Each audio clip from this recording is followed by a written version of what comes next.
জানি না। আচ্ছা, রাসায়নিক পদার্থ পরিমাপ করা হয় তোমার হলো মোল এককে।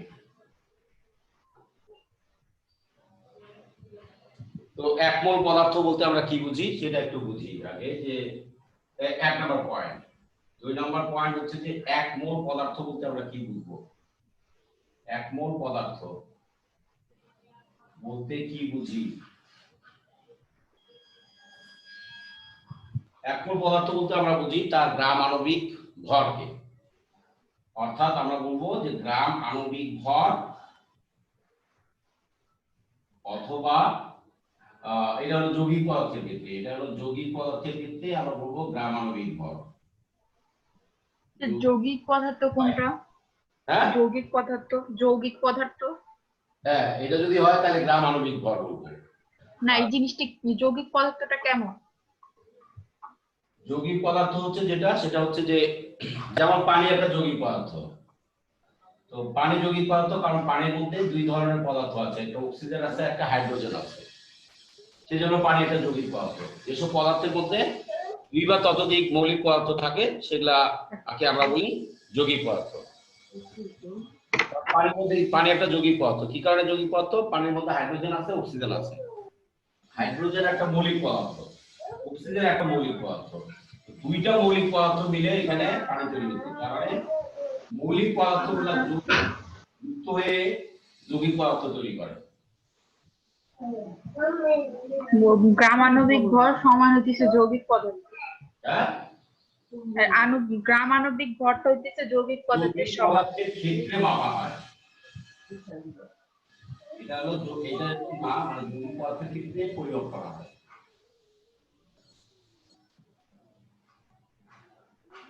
ঠিক আছে? জি। গ্রামাণবিক ভরটা তোমার হলো যৌগিক পদার্থের ক্ষেত্রে প্রযোজ্য। ওকে? জি। আচ্ছা, আর যৌগিক পদার্থ কাকে বলে? যৌগিক পদার্থ মানে অনেকগুলা মৌলিক পদার্থ মিলে একটা যৌগিক পদার্থ হয়। তার মানে এখানে হাইড্রোজেন একটা মৌলিক পদার্থ, অক্সিজেন একটা মৌলিক পদার্থ, সেই জন্য এটা দুইটা যখন মিলছে সেই জন্য এটা যৌগিক পদার্থ। এটা যোগ এইটা মৌলিক পদার্থ যোগ মৌলিক পদার্থ ইকুয়াল টু যৌগিক পদার্থ। ওকে? জি। আচ্ছা, তাহলে মোট মৌলিক পদার্থের সংখ্যা কয়টা পৃথিবীতে? 118টা না? 118টা মৌলিক পদার্থের সংখ্যা। হাইড্রোজেন একটা মৌলিক পদার্থ, জিঙ্ক একটা মৌলিক পদার্থ, ঠিক না? জিঙ্ক একটা মৌলিক পদার্থ, হাইড্রোজেন একটা মৌলিক পদার্থ, পটাশিয়াম একটা ক্যালসিয়াম, কার্বন, পারদ, আয়রন, কপার, গোল্ড। তাহলে আমরা গ্রাম আণবিক ভরের আমরা পরিমাপ করব। এখন আমরা গ্রাম পারমাণবিক ভরের পরিমাপ করতে পারি। গ্রাম পারমাণবিক ভর,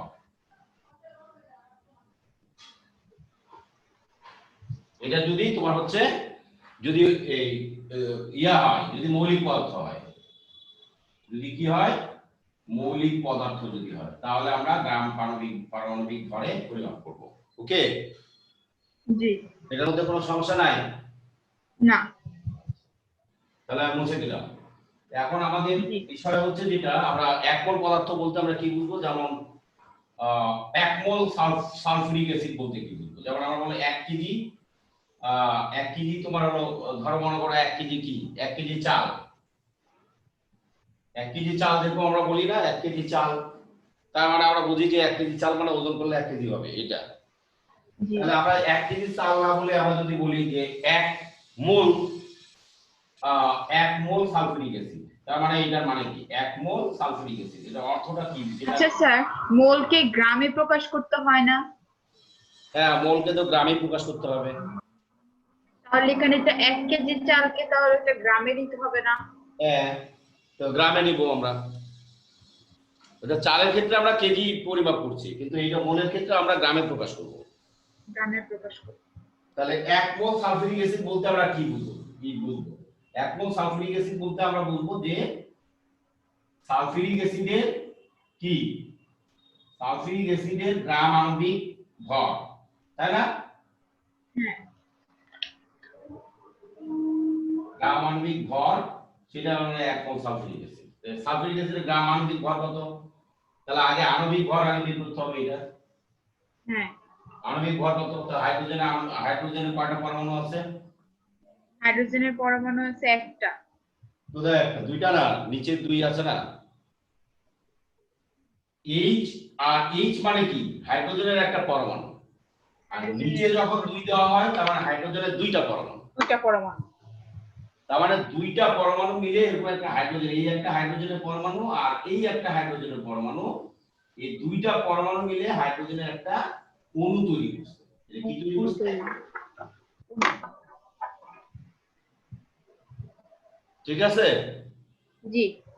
দুইটা পরমাণু মিলেই তো একটা অণু তৈরি হয়। দুই বা ততোধিক পরমাণু মিলে কি তৈরি হয়? অণু তৈরি হয়। অণু তৈরি হয়।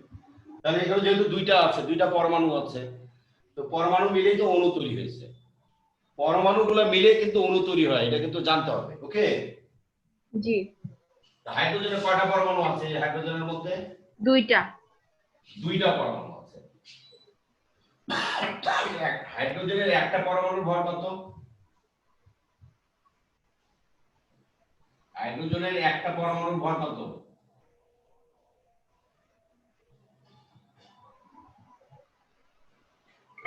হাইড্রোজেনের পারমাণবিক ভর কত?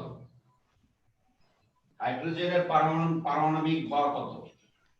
হাইড্রোজেনের পারমাণবিক ভর এক না? হ্যাঁ, হাইড্রোজেনের পারমাণবিক ভর এক, এক। তাই না? তাহলে এটাকে আমরা যদি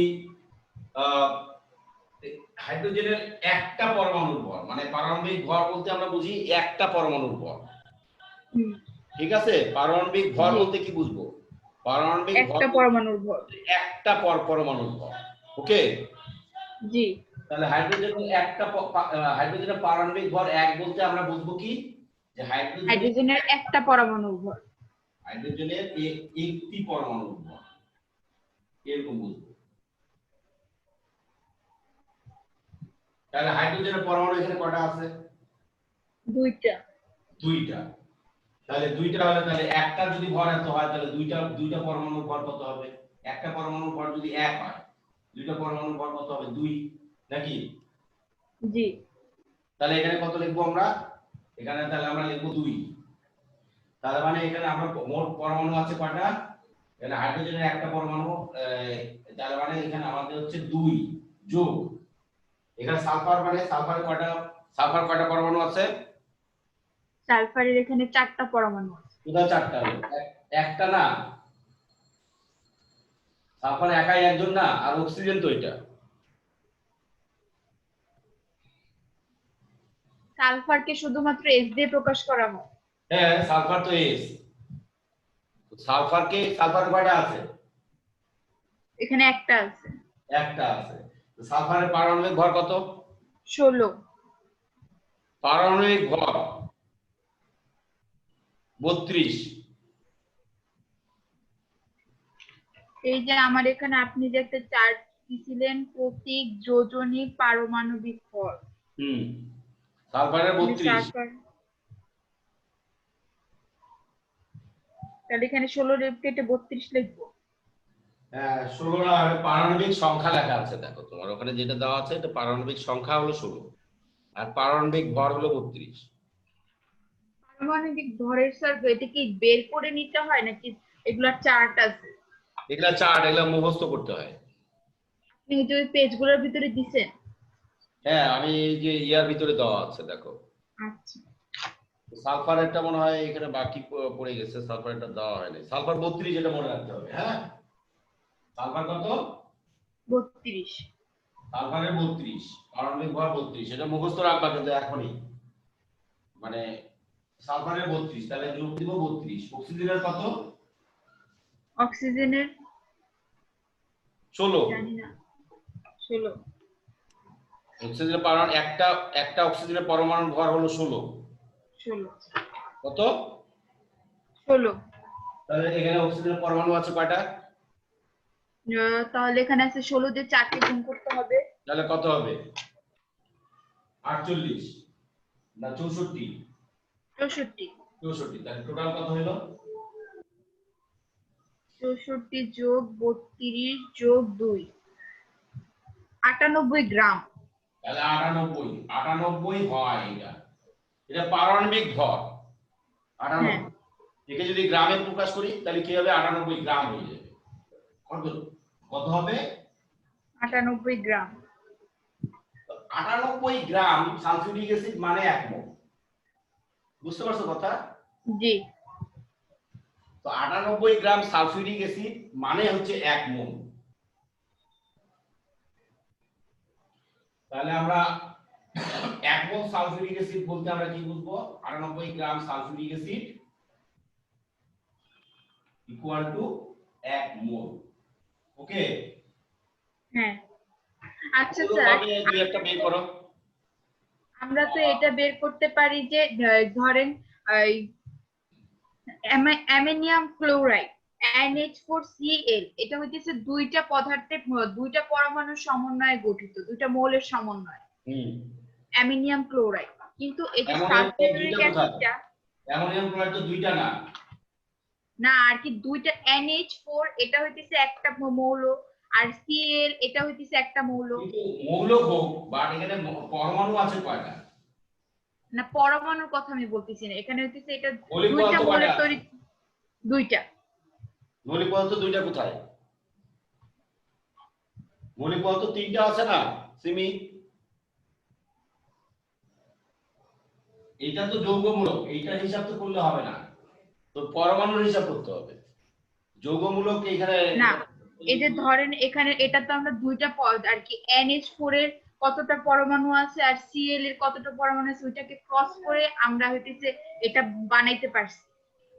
তো আমি ওইটার কথা বলছি না, আমার আমার কথা হচ্ছে যেটা আমি যেটা প্রশ্ন জিজ্ঞাসা করছি, NH4 এ অ্যামোনিয়াম ক্লোরাইড এখানে কয়টা পরমাণু আছে? কয় রকমের মৌলিক পদার্থের পরমাণু আছে? এখানে আছে হইতেছে মৌলিক একটা পদার্থ হইতেছে কয়টা আছে? নাইট্রোজেন একটা, nitrogen, hydrogen hydrogen, chlorine. Chlorine একটা। তিনটা মৌলিক পদার্থ আছে না? হ্যাঁ তিনটা মৌলিক পদার্থ আছে, তো প্রত্যেকটারই তো আলাদা আলাদা পারমাণবিক মৌলিক পদার্থগুলো তো পারমাণবিক ভর আছে। তাহলে এখানে NH4Cl এর ইয়া কত হবে? মোল কত হবে? কত গ্রাম সেটা বের করো। নাইট্রোজেন 14, হাইড্রোজেনের 1, তাহলে 4টা পরমাণু আছে, 4 কে তাহলে 4 হবে। হ্যাঁ, হ্যাঁ তাহলে এখানে 4। আর ক্লোরিনের কত দেওয়া আছে? 35.5। কত দেওয়া আছে ক্লোরিনের? 35.5। আছে তোমার কাছে? না হ্যাঁ, না, তো না থাকলে তো হবে না, এটা হলো 35.5। তাহলে এটা যোগ করলে কত হয়?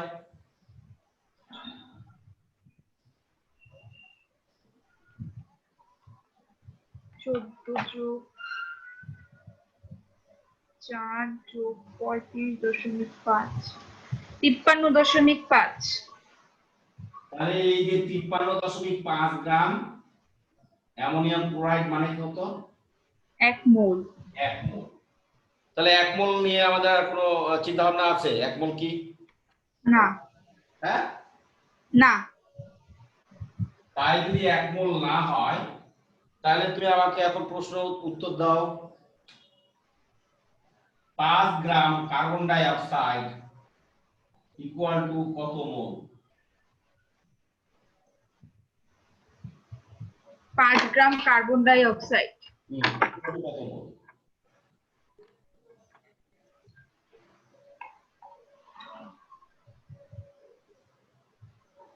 কার্বনের পারমাণবিক ভর কতটুকু? 12। 12। তো কার্বন তাহলে ডাই এখানে কার্বনের লিখতে হবে। কার্বন ডাই অক্সাইডের আণবিক ভর কত? 12, আর অক্সিজেনের হলো 16। 16 গুণা 32 হবে, তাই না? হ্যাঁ তাহলে কত হবে? 44। 44 গ্রাম হ্যাঁ হবে। হ্যাঁ তাহলে এখন 44 গ্রাম মানে 1 মোল। তাহলে ওই দিক নিয়ে তো পাওয়া যাবে না? হ্যাঁ হ্যাঁ, তাহলে 5 গ্রাম ইকুয়াল টু হইতেছে 1 মোল, অতএব না, 1 গ্রাম অতএব 44 গ্রাম। 44 গ্রাম ইকুয়াল টু 1 মোল। তোমাকে বের করতে হচ্ছে মোল, বের করতে বলছে কত মোল। যেটা বের করতে হবে সেটা তো ডান দিকে রাখতে হয়, ওই কিক নিয়মের নিয়ম কি? যেটা বের করতে হবে সেটা ডান দিকে রাখতে হবে। তাহলে আমি মোল বের করতেছি, তাহলে মোলটা আমি ডান দিকে রাখবো না? হ্যাঁ 44 গ্রাম মানে তো 1 মোল নাকি হ্যাঁ কার্বন ডাই অক্সাইডের ক্ষেত্রে। তাহলে 1 গ্রাম ইকুয়াল টু কত মোল? 1/44। তোমাকে দেওয়া হয়েছিল 5 গ্রাম কার্বন ডাই অক্সাইড, তাহলে 5 গ্রাম কত? 5 গ্রাম মানে হচ্ছে 5 ডিভাইডেড বাই 44, সে কত মোল হলো? যা হয় সেই মোল। 0.11363636 তাহলে 0.11 যাই হোক সামথিং 36 এরকম কিছু একটা এত মোল। এবার বুঝছো যে এটা তো হ্যাঁ MOL মোল, এত মোল। হ্যাঁ, 5 গ্রাম কার্বন ডাই অক্সাইড মানে এত মোল। তাহলে এখান থেকে একটা সূত্র কি পাওয়া যায়? এত তো আর ঐকিক নিয়ম করা যাবে না, না মানে জিনিসটা এইভাবে আসে। তাহলে এখান থেকে কি সূত্র একটা পাওয়া যায়?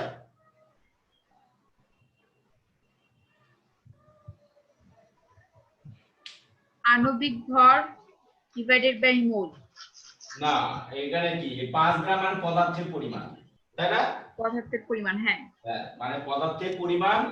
তার মানে এখানে আমরা যদি পদার্থের পরিমাণটাকে W দিয়ে প্রকাশ করি, তার মানে আমরা যদি এই বাংলায় লিখি আর কি, তার মানে এখানে হচ্ছে পদার্থের পরিমাণ ডিভাইডেড বাই আণবিক ভর, গ্রাম আণবিক ভর, নাকি? জি গ্রাম আণবিক ভর। তার মানে এটা যদি সূত্র, তাহলে মোল সংখ্যা, এটাকে বলে মোল সংখ্যা। তো মোল সংখ্যা নির্ণয়ের সূত্র হচ্ছে এটা।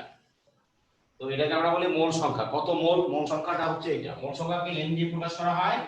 n ইকুয়াল টু পদার্থের পরিমাণকে যদি w দিয়ে প্রকাশ করি, আর গ্রাম আণবিক ভরকে m দিয়ে প্রকাশ করি, তাহলে m equal to w by m। এই সূত্রটা একদম মুখস্থ রাখো। হয়?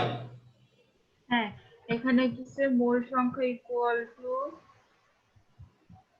মোল সংখ্যাকে আমরা m দিয়ে প্রকাশ করি, পদার্থের পরিমাণ ওয়েট, পদার্থের পরিমাণকে এখানে গ্রামে প্রকাশ করতে হবে, কিন্তু অন্য কিছুতে প্রকাশ করলে হবে না। আণবিক ভর দেব, আণবিক ভর দেব, এটাকে গ্রামে গ্রাম আণবিক ভর। ঠিক আছে, এটাকে গ্রামে প্রকাশ করতে হবে। মোল সংখ্যার কোনো একক নাই, যেহেতু গ্রাম গ্রাম আছে, দুইটা কেটে যাবে। মোল সংখ্যার কোনো কি নাই? একক নাই। একক নাই। এই ওকে, জি এই এতটুকু ক্লিয়ার? জি আচ্ছা, তাহলে আমরা বের করতে পারবো। হ্যাঁ সূত্রটা লিখে দিছো? জি। W ইকুয়াল টু কি? পদার্থের পরিমাণ, আর একটা গ্রাম আণবিক ভর। হ্যাঁ আচ্ছা স্যার, নাইট্রেট হইতেছে NO3, এটা একটা যৌগমূল। তাহলে এখানে কি আমরা কি ধরেন এটাকে যদি বলে আমাদের মোল, এটার 1 মোল নাইট্রেট ইকুয়াল টু কত? হ্যাঁ, নাইট্রেট। তো নাইট্রেট যৌগমূল হোক, তাতে সমস্যা কি? 1 মোল নাইট্রেট মানে কি? 1 মোল নাইট্রেট ইকুয়াল টু কত? তাহলে নাইট্রোজেন আর অক্সিজেনের পারমাণবিক ভর বসাতে হবে। নাইট্রোজেনের কত? নাইট্রোজেনের 14, আর অক্সিজেনের কত? 3 × 48। তা 48 আর 14 মিলে কত হয়? 12 2 5 6 62। 62 গ্রাম নাইট্রেট নিলে আমাদের 1 মোল হবে। বুঝতে পারছো কত? জি 62 গ্রাম নাইট্রেট মানে হচ্ছে 1 মোল।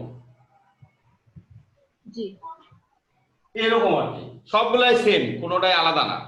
আমি যদি বলতাম এটাকে যদি ঘুরাই দিতাম, না যদি বলতাম যে যদি এটা দিতাম যে 1 মোল, ধরো 15 গ্রাম নাইট্রেট ইকুয়াল টু কত মোল,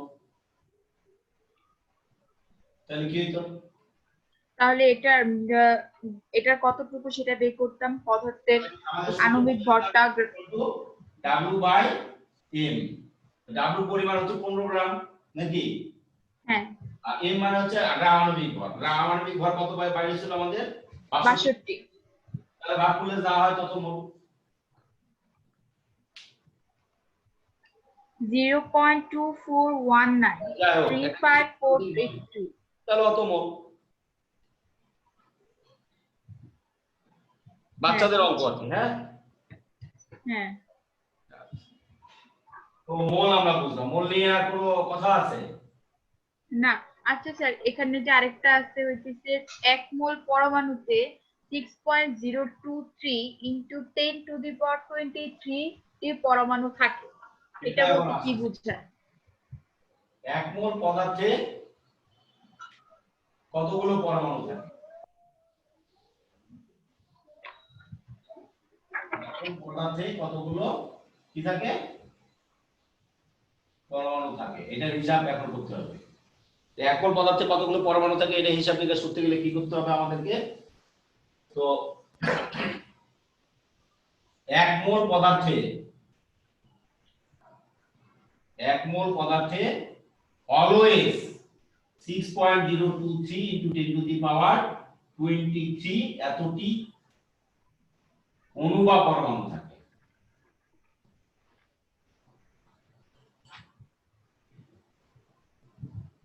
অলওয়েজ সব সময়। যদি বলে ধরেন এই যে আমরা যে বের করলাম 44 গ্রাম ইকুয়াল টু 1 মোল, অর্থাৎ তাহলে এখানে হইতেছে এই এতটি পরমাণু আছে। তার মানে এই যে 44 গ্রাম কার্বন ডাই অক্সাইড, 44 গ্রাম কার্বন ডাই অক্সাইড মনে করো, ঠিক মানে আমি জিনিসটা বুঝাই দিই। ধরো এই জায়গায় একটা এইটা একটা পাত্র আছে, পাত্রের মধ্যে এখানে আমাদের কার্বন ডাই অক্সাইড আছে, এটা ধরো কার্বন ডাই অক্সাইড, এটা হলো 44 গ্রাম কার্বন ডাই অক্সাইড। এই 44 গ্রাম কার্বন ডাই অক্সাইডের ভিতরে আমরা পরমাণু থাকবে এতটা, এই অণু থাকবে এতটা। যেহেতু এটা যৌগিক পদার্থ, যৌগিক পদার্থ হইলে আমরা অণুর কথা চিন্তা করব, নট পরমাণু। যদি মৌলিক হইতো তাহলে এটা পরমাণু। হ্যাঁ, মৌলিক হইলে পরমাণু। আমরা যদি পরমাণু হিসাব করতে পারবো, এর মধ্যে পরমাণু হিসাব করতে পারবো না যে তা না, পরমাণু হিসাব করতে পারবো। কিভাবে পরমাণুটা হিসাব করবো সেটা এখন দেখাবো আমি। তো এইটার ভিতরে কতটুকু, এটা এত গ্রামের ভিতরে কতটুকু আছে, এতটুকু আছে, তাই না? হ্যাঁ। তাহলে এর ভিতরে পরমাণু আছে কয়টা যদি হিসাব করতে বলে তাহলে কি করতাম? যে 44 গ্রাম কার্বন ডাই অক্সাইডে তোমার অণু আছে না, আমি বুঝলাম যে অণু আছে না মানে 6.023 * 10⁻23 এতটা না অণু আছে, কিন্তু এর মধ্যে পরমাণু কয়টা আছে যদি এরকম বলতো, তাহলে তখন আমাকে আলাদা আলাদা ভাবে হিসাব করতে হতো। খেয়াল করে নাও, এটা একটু জানতে হবে যে এটা আলাদা আলাদা ভাবে হিসাব করতে হবে। তো তাহলে এখানে আমাদেরকে আগে কার্বন ডাই অক্সাইডের ভিতরে কি কি আছে সেটা আগে চিন্তা করতে হবে। বুঝতে পারছো কথা? জি। কার্বন আছে 12টা, কার্বনের মান আছে 12 গ্রাম। কার্বন কত? 12 গ্রাম। 12টা। তা কার্বনের ইয়ে আছে 12 গ্রাম। তো 12 গ্রাম কার্বনেও আছে এইটা। জি।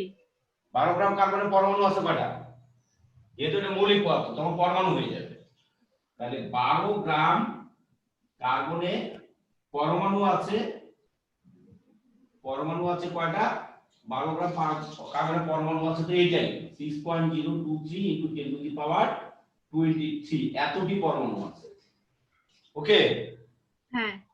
আচ্ছা, এখন অক্সিজেন কতগুলো আছে? অক্সিজেন আছে 32টা। অক্সিজেন কতগুলো আছে? 32টা, 32 গ্রাম আর কি। 32 গ্রাম, কিন্তু অক্সিজেন পরমাণু আছে কয়টা? দুইটা আছে না? দুইটা। তাহলে আমি একটা মৌলিক পদার্থে ভেঙে ফেলতে হবে, মৌলিক পদার্থ ছাড়া তো পরমাণু হয় না। তাহলে তোমার হচ্ছে কি 16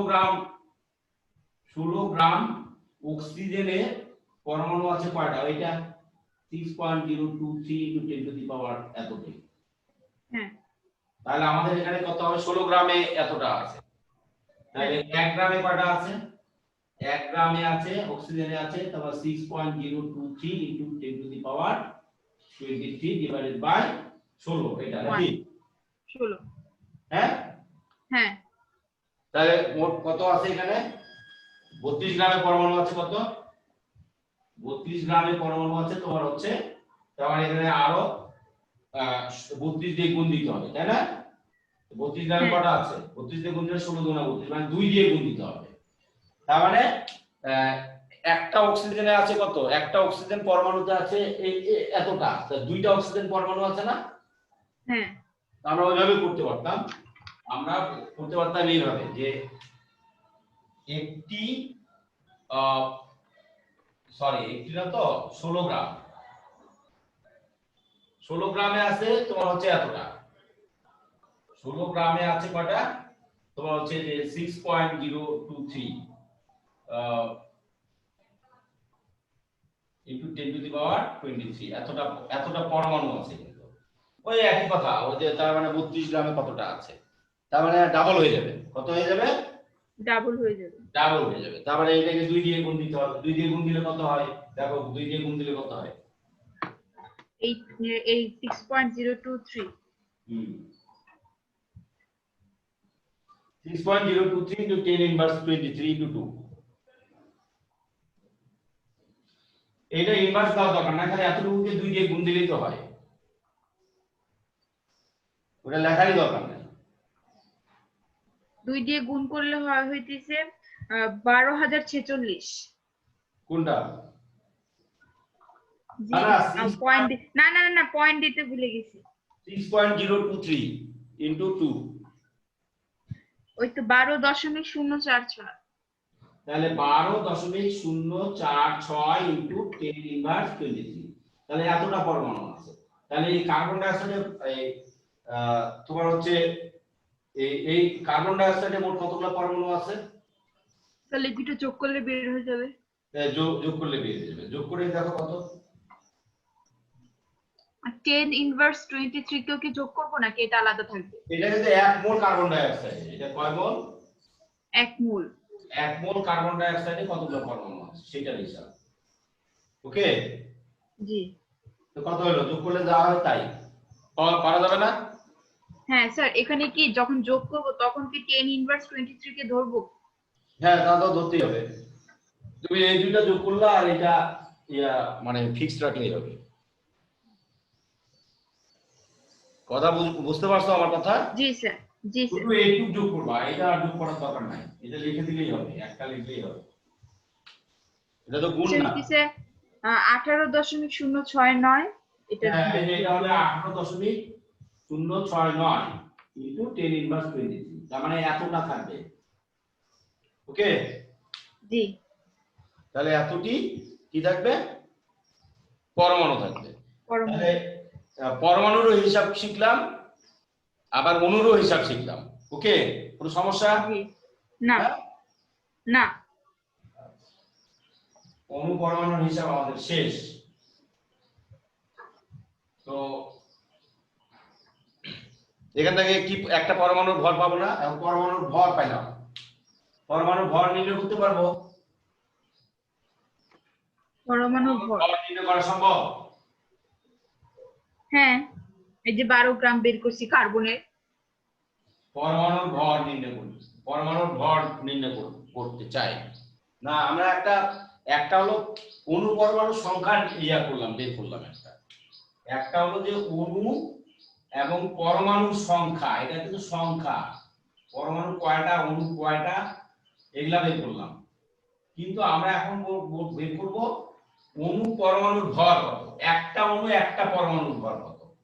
একটা অণু একটা পরমাণুর ভর, একটি অণুর ভর, একটি অণুর ভর বের করা শিখবো, আর হচ্ছে একটি পরমাণুর ভর বের করা শিখবো। এই দুইটা এখন শিখতে চাই। তাহলে কিভাবে বের করবো বলো?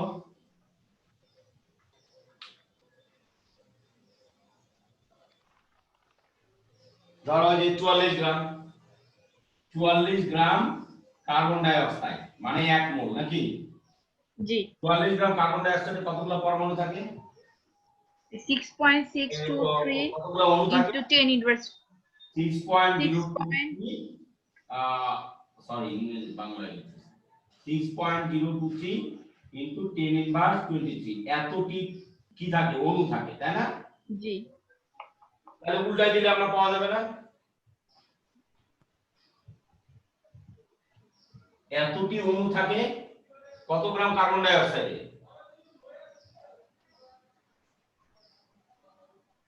এতটি অণুর ভর, এতটি অণুর ভর তোমার হচ্ছে অবশ্যই 44 গ্রাম।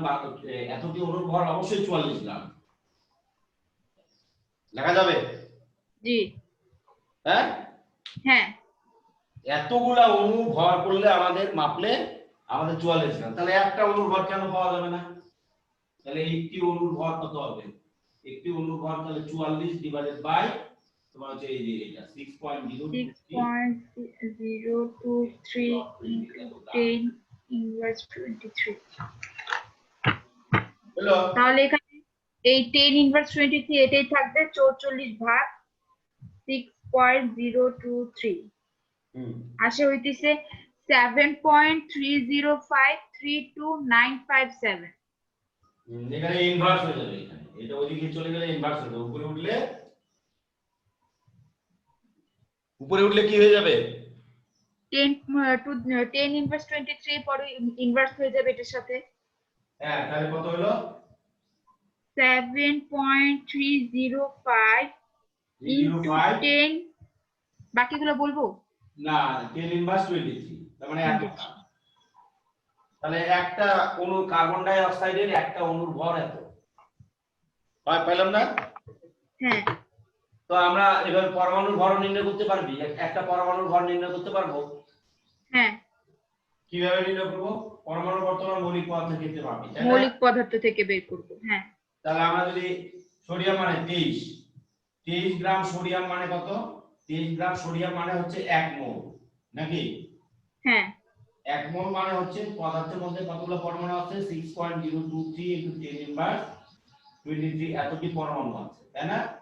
এতটি পরমাণু, এখানে কিন্তু অণু বলবো না, কারণ এই যে সোডিয়াম যেহেতু মৌলিক পদার্থ, বুঝলে? জি। এটা কি যৌগিক পদার্থ? না, মৌলিক পদার্থ। সেই জন্য আমরা বলবো, তাহলে উল্টা দিয়ে, এটাকে উল্টা দিলে কি হবে? 6.023 * 10 ইনভার্স 23 এতটি পরমাণুর ভর, পরমাণুর ভর কত গ্রাম? 23 গ্রাম, নাকি? জি। এতটি পরমাণুর ভর কত গ্রাম? 23 গ্রাম। 23 গ্রাম। তাহলে একটা পরমাণুর ভর কত? 23 / 6.023 * 10 ইনভার্স 23, ভাগ করলে যা হয় তাই পারা যাবে এইভাবে। হ্যাঁ। তাহলে সূত্র কি দাঁড়ালো? সূত্রটা কি দাঁড়ালো? অণুর ভরের ক্ষেত্রে সূত্র কি, পরমাণুর ভরের ক্ষেত্রে সূত্র কি? একটি অণুর পরমাণুর ভর ডিভাইডেড বাই পরমাণু কত, আর কি পরমাণু। একটি পরমাণুর ভর কি? অ্যাভোগাড্রোর সংখ্যাকে যদি n দিয়ে প্রকাশ করি, বড় হাতের n, ঠিক আছে? আর উপরে গ্রাম পারমাণবিক ভর কি আমাদের? গ্রাম পারমাণবিক ভর, গ্রাম পারমাণবিক, W/m, তাহলে কি হয় এখানে? সরি, m/n হয়, তাই না? পারমাণবিক ভরকে n দিয়ে প্রকাশ করা হয় না, বা আণবিক ভরকে? তাহলে n ডিভাইড বাই n, তাহলে এটাই সূত্র, একটা পরমাণুর ভর। আর আমরা যদি বাংলায় লিখি এটা, তাহলে হচ্ছে গ্রাম পারমাণবিক ভর, গ্রাম পারমাণবিক ভর ডিভাইডেড বাই। এখানে আমরা এই যে ভরটা আর হইতিছে মৌলটা বড় হাতের লিখলাম কেন? এতক্ষণ তো আমরা ছোট হাতের লিখে আসছি। হ্যাঁ, এতক্ষণ তো আমরা ওই যে ভরটা আর হইতিছে মৌলের প্রতীকটা তো ছোট হাতে লিখে আসছি, কিন্তু এখানে এসে m ডিভাইডেড বড় হাতের হলো কেন? এটা এমটা বড় হাতে লিখতে হবে, আণবিক ভর তো, এটা ওই এম ছোট হাতের এম লিখলে হবে না, এটা তো পরমাণুর ভর লিখছে না। হ্যাঁ, সেই জন্য অণু বা পরমাণুর ভর, এই জন্য বড় হাতের এম দিয়ে প্রকাশ করতে হবে। ওকে? জি। আচ্ছা, একটা পরমাণুর ভর, তাহলে একটি অণুর ভর কত হবে? অবশ্যই গ্রাম পারমাণবিক কথাটা লেখা যাবে না, তাই লিখতে হবে গ্রাম আণবিক ভর। কি লিখতে হবে? আণবিক ভর। গ্রাম আণবিক ভর লিখে এখানে অ্যাভোগাড্রোর সংখ্যা, কি সংখ্যা? অ্যাভোগাড্রো সংখ্যা। এই সংখ্যাটাকে অ্যাভোগাড্রো সংখ্যা বলে, এই যে সংখ্যাটাকে বলে অ্যাভোগাড্রো সংখ্যা। ওকে? জি। মনে থাকবে? জি।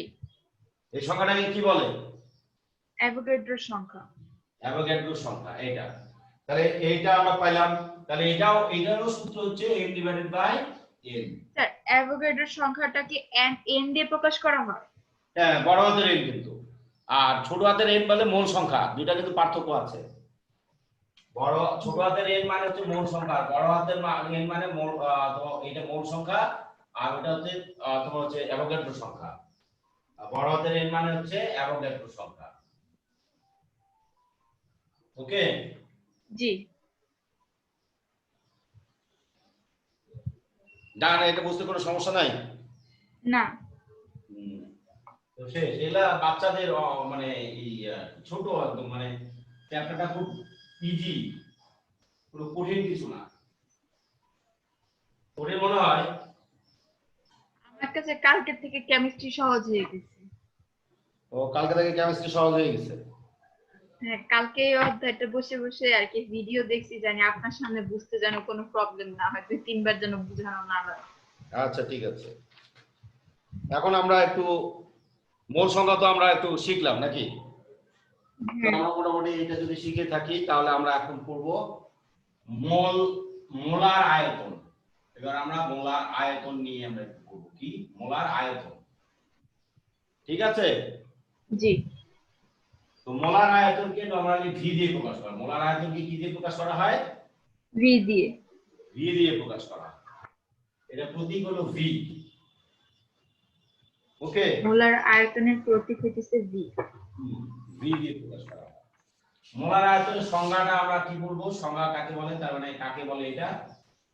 এক মোল পদার্থের যে আয়তন, এক মোল পদার্থের যে আয়তন থাকে সেটাই মোলার আয়তন, বাস শেষ। তাহলে এক মোল পদার্থের যে আয়তন তাই হলো মোলার আয়তন।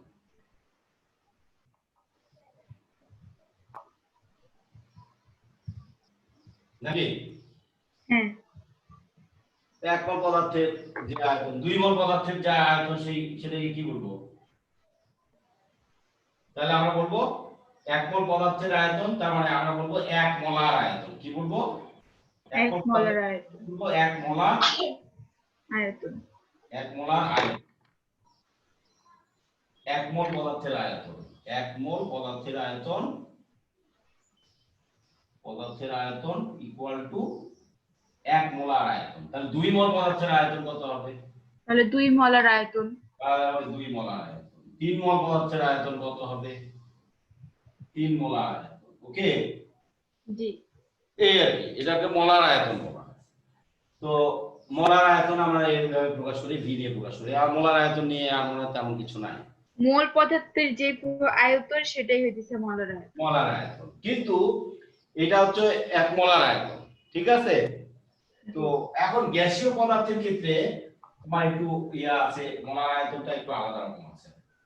গ্যাসীয় পদার্থের ক্ষেত্রে মোলার আয়তনটা একটু সবগুলো সেম হয়। যেমন মনে করো গ্যাসীয় পদার্থের ক্ষেত্রে মোলার আয়তন 22.4 লিটার। তো এক মোলার এক মোল রাখতে হবে। পদার্থের আয়তন 22.4 লিটার। হ্যালো, হ্যাঁ কি বলছিলেন? হ্যাঁ স্যার, এটা কি মুখস্থ রাখতে হবে? এই যে হ্যাঁ, এক মোল গ্যাসীয় পদার্থের আয়তন। হ্যাঁ, গ্যাসীয় পদার্থের ক্ষেত্রে মোলার আয়তন কিরকম হবে সেটা একটু, গ্যাসীয় পদার্থের ক্ষেত্রে মোলার আয়তন কিছু অঙ্ক পরে বুঝে দিই। গ্যাসীয় পদার্থের মোলার আয়তন, গ্যাসীয় পদার্থের মোলার আয়তন এক মোল যে কোনো গ্যাস, এক মোল যে কোনো গ্যাস, সেটা যে গ্যাসই হোক না কেন, যে কোনো গ্যাস এর মোলার আয়তন 22.4 লিটার। কত আয়তন? 22.4 লিটার। এক মোল যে কোনো গ্যাসের মোলার আয়তন, যে কোনো গ্যাসের, তবে শর্ত আছে, এসটিপি তে শর্ত আছে, এসটিপি তে এই কথাটা লিখতে হবে। এসটিপি তে এক মোল যে কোনো গ্যাসের মোলার আয়তন 22.4 লিটার। এসটিপি তে। তো এসটিপি তো আমরা বুঝি না, বুঝি না, এসটিপি বুঝি না। তাহলে এসটিপি মানে হচ্ছে স্ট্যান্ডার্ড টেম্পারেচার এন্ড প্রেসার। এটার এব্রিভিয়েশন হলো এসটি, হলো standard, standard temperature and pressure. আমি তো বলছিলাম মনে হয় তোমাকে, বলছিলেন। হ্যাঁ বলছিলেন, ওই যে বায়ুমণ্ডলের অ্যাটমস্ফিয়ারের এটা। এটা বলছিলাম কিন্তু তোমাদের মনে নাই, তোমার মনে নাই। স্ট্যান্ডার্ড টেম্পারেচার এন্ড প্রেসার, এটা হলো এসটিপি বলি। তো স্ট্যান্ডার্ড টেম্পারেচার এন্ড প্রেসারে বলতে টেম্পারেচার মানে আমরা টেম্পারেচার তাপমাত্রাটা ধরি, তাপমাত্রাটা ধরি 0 ডিগ্রি সেন্টিগ্রেড, আর তাপমাত্রাটা ধরি কত degree centigrade? Standard 0 degree 0 centigrade, degree. বা আমরা লিখি 273 কে, 273 কেলভিন, এটা হলো স্ট্যান্ডার্ড, ঠিক আছে? হ্যাঁ। আর চাপটা আমরা ধরি পি মানে প্রেসারটা ধরি আমরা প্রেসারটা ধরি 1 atm ধরি 1 কি ধরি atm atm মানে বায়ুমণ্ডলীয় অ্যাটমসফিয়ার তো অ্যাটমসফেরিক প্রেসার কি বলি এটা বায়ুমণ্ডলীয় চাপ কি বলি এটিএম বলি বায়ুমণ্ডলীয় চাপ। বায়ুমণ্ডলীয় চাপ এটা যদি এই তাপমাত্রাটা থাকে তাহলে 22.4 লিটার নাহলে কিন্তু আবার এই চেঞ্জ হবে তাপমাত্রাটা যদি তাহলে কি হয়ে যাবে চেঞ্জ হয়ে যায়। চেঞ্জ হয়ে যাবে পরিবর্তন হয়ে যাবে আচ্ছা স্যার তখন কি হবে যদি চেঞ্জ হয়ে যায়? হ্যাঁ যদি চেঞ্জ হয়ে যায় তাহলে কি হবে? চেঞ্জ হবে চেঞ্জ তোমার হচ্ছে চেঞ্জ তো হবেই যদি তাপমাত্রা চাপ বাড়ায় দাও তাহলে তোমার আলাদা হয়ে যাবে না মান ভেরিয়েশন হয়ে যাবে ওইটার একটা সূত্র আছে ওই যে সূত্রটা তোমাদের ওই যে করাইছিলাম না এই যে P1 V1 P1 V1 P1 equal to P2 V2 by T2 এরকম করাইছিলাম না ওই সূত্রে করবে আর কি ওইভাবে করা যাবে এইভাবে ম্যাথ করা ওকে এই সূত্র অনুযায়ী ম্যাথ গুলো করা যাবে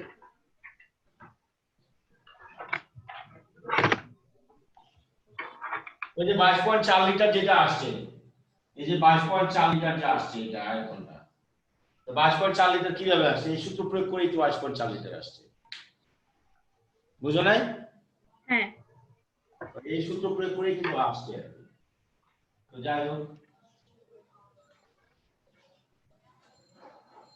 তো এখন গ্যাসীয় পদার্থের মোলার আয়তন তো আমরা শিখলাম এখন কিছু ম্যাথ করি মানে যেগুলো আসবে আর কি পরীক্ষায় তো ধরো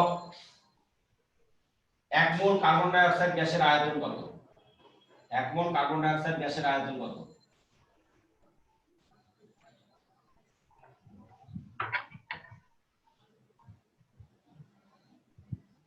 কত বলো 22.4 লিটার 22.4 লিটার যদি 1 মোল যদি না থাকতো এটা যদি এরকম থাকতো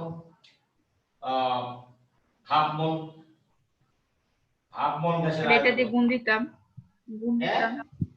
আর 22.4 কে হাফ করলেই হয়ে যাবে 22.4 কে হাফ করলেই হয়ে যেত তাই না 22.4 কে আমরা হাফ করলে যদি এরকম বলা হতো যে 44 গ্রাম কার্বন ডাই অক্সাইড গ্যাসের আয়তন কত 44 গ্রাম ইকুয়াল টু তো 1 মোলই 44 গ্রাম ইকুয়াল টু 1 মোল তার মানে 44 গ্রাম কার্বন ডাই অক্সাইড গ্যাসের আয়তন ও 22.4 থাকে যদি এটা পরিবর্তন হয়ে যেত 44 গ্রাম যদি না হয়ে যদি 5 গ্রাম কার্বন ডাই অক্সাইড গ্যাসের আয়তন বের করতে বলতো তাহলে 5 গ্রাম ইকুয়াল টু আমরা মোল বের করছিলাম এটা যদি না বের করে থাকি তাহলে এটা বের করে দিব কিভাবে বের করবা ওই যে 44 গ্রাম ইকুয়াল টু 1 মোল অতএব 1 গ্রাম ইকুয়াল টু অতএব 5 গ্রাম ইকুয়াল টু 44 গ্রাম গ্যাসের আয়তন হলো 22.4 লিটার তাই না হ্যাঁ 44 গ্রাম হইলে 22.4 লিটার হবে হ্যাঁ 5 গ্রাম হলে কতটুকু হবে সেটা বের করতে 1 গ্রাম হলে তোমার হচ্ছে কত 22.4 ভাগ হলো 44 আর 5 গ্রাম হলে আয়তন কত হবে ওই কি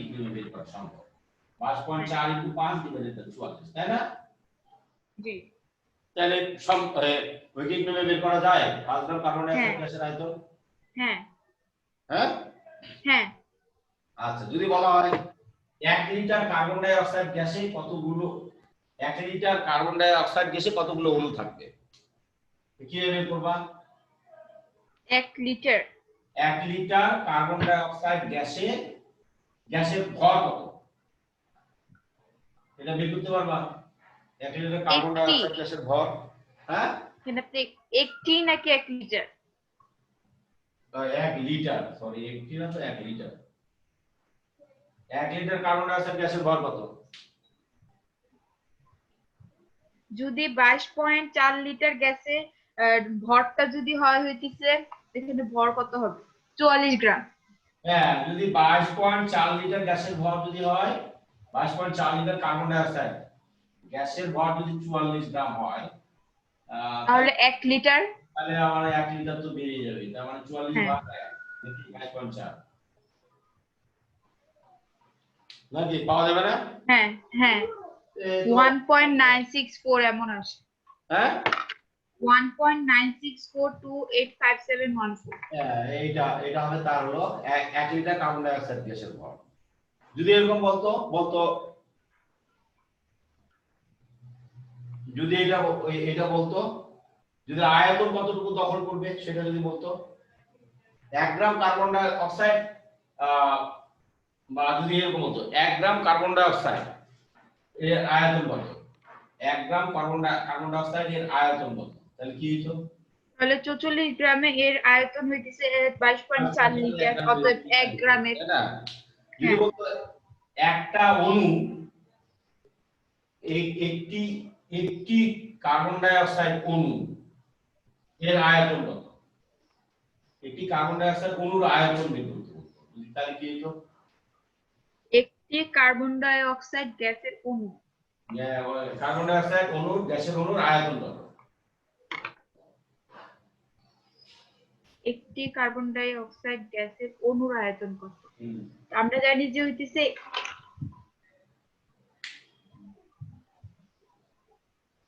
কার্বন ডাই অক্সাইডে হইতেছে অণু আছে হইতেছে, একটা অণুর ভর হইতেছে 7.305 ইনটু 10⁻23 গ্রাম।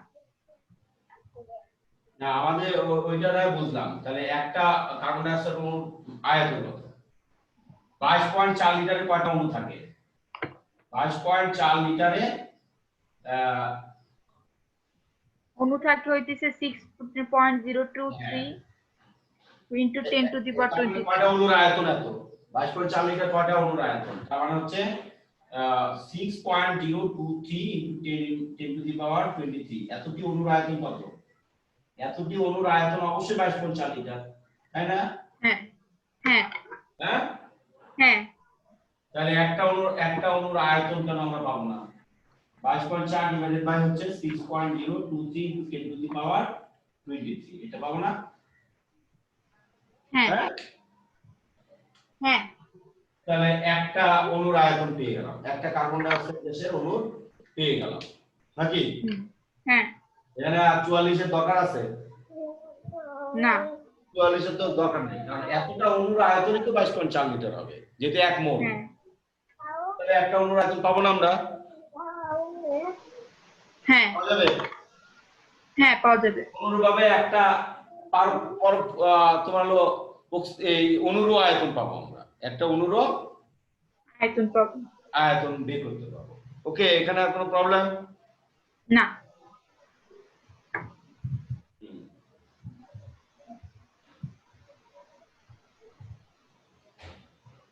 আচ্ছা, এরপরে আমরা গ্যাসের ঘনত্বটা আমরা একটু বের করে নেই। কিসের ঘনত্ব বের করব? গ্যাসের ঘনত্ব। গ্যাসের ঘনত্ব বলতে আমরা কি বুঝি? যে কোনো ঘনত্ব মানে ভর ভাগ আয়তন, এটা তো আমরা বুঝি, তাই না? হ্যাঁ। ঘনত্বকে আমরা যদি ডি দিয়ে প্রকাশ করি, ঘনত্ব ভর ভাগ আয়তন, ভর হচ্ছে এন আর আয়তন হচ্ছে ভি, এরকম দিয়ে প্রকাশ করি, মানে বা আমরা যে রো দিয়ে প্রকাশ করি, ডি দিয়ে প্রকাশ করলে অসুবিধা নাই। D equal to N by V.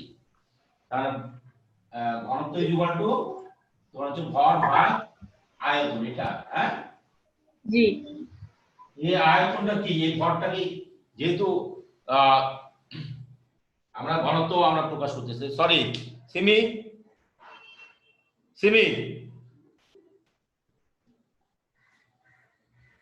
Hello Simi,